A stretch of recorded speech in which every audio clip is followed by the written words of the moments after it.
हरे कृष्णा, राधे राधे। स्वागत है आपका कन्हैया स्टोरी की आध्यात्मिक यात्रा में। आज इस वीडियो में हम जानेंगे कि गणेश जी का विसर्जन कब किया जाए, कैसे किया जाए तथा क्यों किया जाता है। गणेश जी के विसर्जन के पीछे की कहानी क्या है कि उनका विसर्जन क्यों किया जाता है, ये सब आज हम इस वीडियो में जानेंगे। श्री गणेश जी के विदाई के पल नजदीक आ रहे हैं। जिन लोगों ने पूरे 10 दिन श्री गणेश जी को विराजित किया है वे अनंत चतुर्दशी पर गणेश जी का विसर्जन करेंगे। हम बता दें कि गणेश जी का विसर्जन गणेश चतुर्दशी के तीसरे, 5वें, 7वें और 10वें दिन किया जाता है। इस साल अनंत चतुर्दशी 9 सितंबर दिन शुक्रवार को है। इसी दिन गणेश जी का विसर्जन किया जाएगा। अब आइए जानते हैं कि गणेश जी का विसर्जन किस प्रकार से किया जाए। गणेश जी के विसर्जन समारोह से पहले गणेश जी की पूजा आराधना की जाती है। उनको धूप, दीप, गंध, नैवेद्य अर्पित किए जाते हैं। भक्ति भाव से आरती की जाती है और फिर उनसे घर में आने के लिए आशीर्वाद मांगा जाता है और धन्यवाद दिया जाता है तथा किसी भी प्रकार की अगर हमसे कोई गलती या त्रुटि हुई है तो उसके लिए क्षमा याचना की जाती है। उसके बाद पवित्र मंत्रों से उनका स्वास्थ्य वाचन किया जाता है। उसके बाद एक स्वच्छ पाटा लें, उसे गंगा जल या गोमूत्र से पवित्र कर लें। घर की स्त्री उस पर एक स्वास्तिक बनाए, उस पर अक्षत रखें और उसके ऊपर एक पीला, गुलाबी या लाल वस्त्र बिछा दें। पाटे पर गुलाब की पंखुड़ियां बिखेरें और साथ ही पाटे के चारों कोनों पर 4 सुपारी रखें। अब श्री गणेश जी को उनके जय घोष के साथ स्थापना वाले स्थान से उठाएं, लेकिन उठाने से पहले उन्हें थोड़ा सा खिसका दें। अगर वो किसी भी काम में व्यस्त हैं तो वो उससे हट जाएं, क्योंकि जब गणेश जी हमारे घर आते हैं तो वो हमारे घर के सदस्य बन जाते हैं और घर के सदस्य की तरह से ही रहते हैं। अगर वो किसी काम में व्यस्त हैं उससे पहले उनको बताया जाता है कि हम आपको उठाने वाले हैं, इसीलिए उन्हें पहले थोड़ा सा खिसकाया जाता है। पाटे पर विराजित करने के उपरांत उनके साथ फल, फूल, वस्त्र, दक्षिणा और 5 मोदक रखें। ऐसा करने के लिए एक छोटी लकड़ी लें, उस पर चावल, गेहूं, पंचमेवा, दुर्वा की पोटली बनाकर बांध दें और यथाशक्ति दक्षिणा रखें।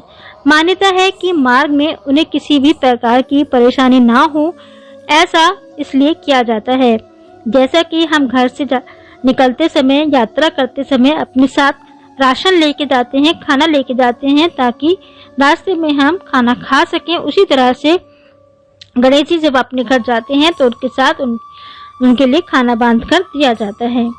अगर आप नदी, तालाब या पोखरण में विसर्जित कर रहे हैं तो उससे पहले आपको कपूर की आरती करनी है और श्री गणेश जी से खुशी खुशी विदाई की कामना करें। उनसे धन, सुख, शांति, समृद्धि के साथ मन चाहे आशीर्वाद मांगे और 10 दिन जाने अनजाने में हुई गलती या त्रुटि के लिए क्षमा प्रार्थना करें।